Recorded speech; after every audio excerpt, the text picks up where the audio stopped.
Welcome to my channel mga paps, Chewy Channel.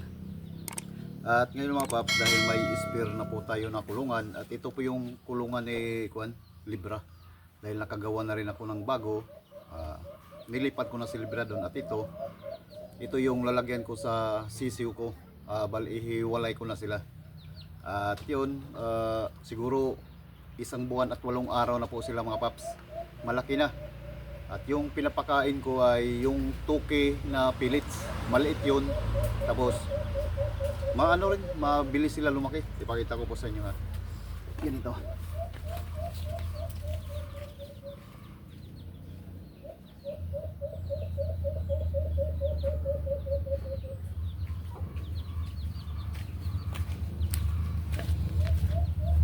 Ganitong pellets mga paps, maliit oh. Oh. Tapos tinutunaw ko. Oh, mabilis sila lumaki. 1 buwan at 8 araw na. Kaya ililipat ko na sila dahil malapit na nag-iba yung huni nila. At usual mga paps, nandun sa kakahuyan ko nilalagay. Mga 1 buwan na mahigit.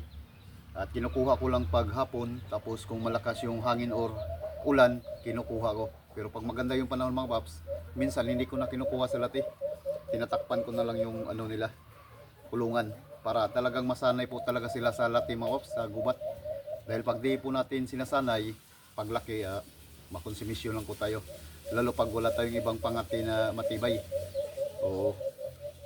At ako, yung ginagawa ko dyan pang tutorial lang, dahil dati may pangati ako na ganyan na makagaling. Oo, yung nakahuli ako ng alpas na sisiw na magaling din, talagang class A na pangati mga paps. Kasi sa pangati, 2 klase po yan, class A at class B. Yung class B mga paps, yung pag makahuli isa, lipad-lipad, lipad-lipad, huni, lipad-lipad, lipad-lipad, ganyan. Pag class A, talagang pag sabit mo makahuli, huni na naman po yan. Pag tinatanggal lang huli, huni na naman po yung mga class A. Kaso dito sa amin, hirap ka na makahuli at maliit lang yung lati. Hindi katulad sa ibang lugar na malaki yung huntingan. Dito sa amin wala. Mahirapan ka na makasit up pangalawa, pangatlo dahil yung walang kakahuyan masyado. Dahil malapit kami sa bayan. Kaya ngayon mga paps, ilipat ko na. Kukunin ko dun sa lati.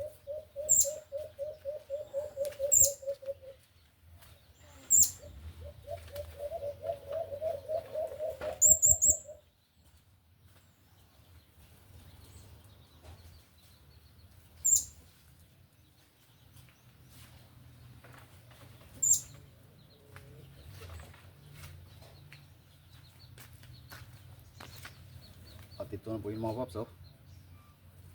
Yan, ililipat ko na sila dahil malaki na sila. Yan. Yung ilagay ko rito, dito ay itong lalaki. Ito yung malaki, oh. Oh. Hindi ko talaga sinanay sa tao po itong mga paps. Kung nakita nyo, oh, hindi ko sinanay. Ito isa, kasi huli ko itong nakuha. Ito, nung nahuli ko, palipad na to. Kasi isa na iwan. Oh. Ito. Kaya ito yung lilipatan ng mga paps dahil itong lalaki. Sigurado lalaki ito, malaki yung ulo at talagang maganda siya tingnan. Oh. 1 buwan at 8 araw na ito mga paps. At pinapakain ko ay tuke pellets. Ngayon nilipat na po natin.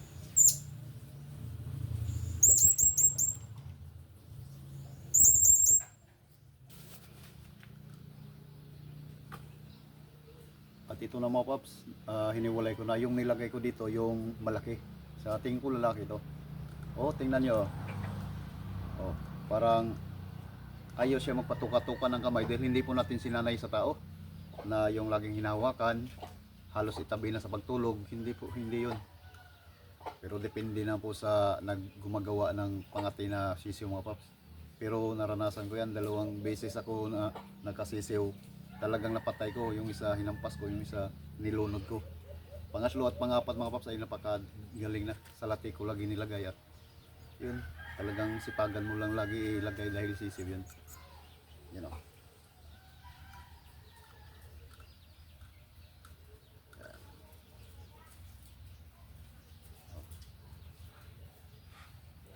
Ito na yun. Ito na yung sisiw.